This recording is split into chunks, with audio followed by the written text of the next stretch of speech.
வணக்கம். இரவு நேர பிரதான செய்திகளின் ஊடாக நர்மதா சிறையில் முதலில் தலைப்புச் செய்திகள். டித்வா சூறாவளியினால் பாதிக்கப்பட்டவர்களுக்கு புதிய வீடுகள், ஜனாதிபதியின் உத்தரவு. மின்கட்டண உயர்வு, 95% நுகர்வோருக்கு பாதிப்பில்லை, வெளியான அறிவிப்பு. ட்ரம்பிற்கு அளவு கடந்த ஆசை, கோர்மோஸ் நீரிணைக்கு தனது பெயரை வைக்க பரிந்துரை. இனி விரிவான செய்திகள். டித்வா சூறாவளியினால் பாதிக்கப்பட்ட இன்னும் தற்காலிக முகாம்களில் தங்கியிருக்க மக்களுக்கான தற்காலிக வீடுகள் தொடர்பில் ஜனாதிபதி அனுரகுமார திசாநாயக்க அறிவிப்பொன்றை வெளியிட்டுள்ளார். அதன்படி குறித்த தற்காலிக வீடுகளை மே மாத இறுதிக்குள் கட்டி முடிக்குமாறு ஜனாதிபதி அதிகாரிகளுக்கு பணிப்புரை விடுத்துள்ளார். பாதிக்கப்பட்ட மக்களுக்கான நிவாரண பணிகளை விரைவுபடுத்தும் நோக்கில் இந்த விசேட உத்தரவு பிறப்பிக்கப்பட்டுள்ளதாக தெரிவிக்கப்படுகின்றது.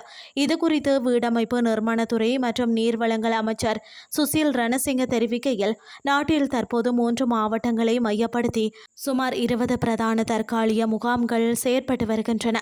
சூறாவளி அனர்த்தத்தினால் வீடுகளை இழந்த சுமார் 500 குடும்பங்கள் தற்போது இந்த முகாம்களில் தங்கியுள்ளனர்.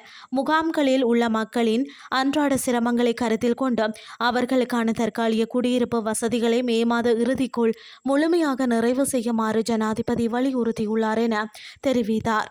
மின்சார கட்டணத்தை 18% அதிகரிக்குமாறு தேசிய அமைப்புகள் செயற்பாட்டு தனியார் நிறுவனம் கோரிக்கை விடுத்திருந்த போதிலும் அரசாங்கம் 15 பில்லியன் ரூபாய் மானியத்தை வழங்க உள்ளதாக பொது பயன்பாடுகள் ஆணைக்குழுவிற்கு திரைசேரி அறிவித்துள்ளது.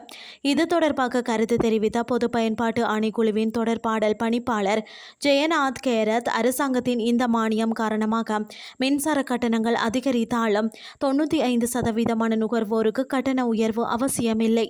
அத்துடன் வருடத்தின் 2 மற்றும் 3 காலாண்டுகளை கருத்தில் கொண்டு மின்சார கட்டணத்தை 18% அதிகரிப்பதற்கான புதிய யோசனை ஒன்றை தேசிய அமைப்புகள் செயற்பாட்டு தனியார் நிறுவனம் நேற்று முன்தினம் சமர்ப்பித்திருந்தது.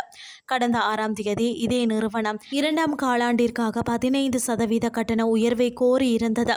உலக சந்தையில் எரிபொருள் விலை அதிகரிப்பு காரணமாக 2ஆம் காலாண்டில் நிலவிய 31 பில்லியன் ரூபாய் நிதி பற்றாக்குறை தற்போது 38 பில்லியன் ரூபாவாக அதிகரித்துள்ளதாக அந்த நிறுவனம் சுட்டிக்காட்டியுள்ளது.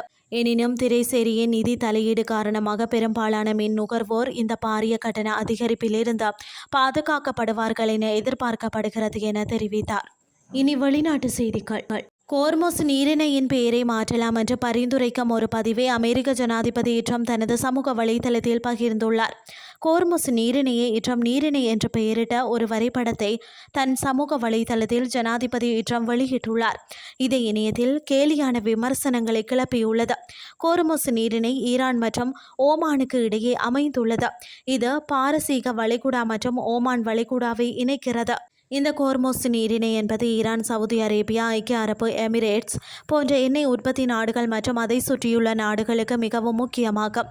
இந்த நீரிணை என்பது மிகவும் குறுகியதாகும். அதன் மிகவும் குறுகிய பகுதி 33 கிலோமீட்டர் அகலம் மட்டுமே உள்ளது.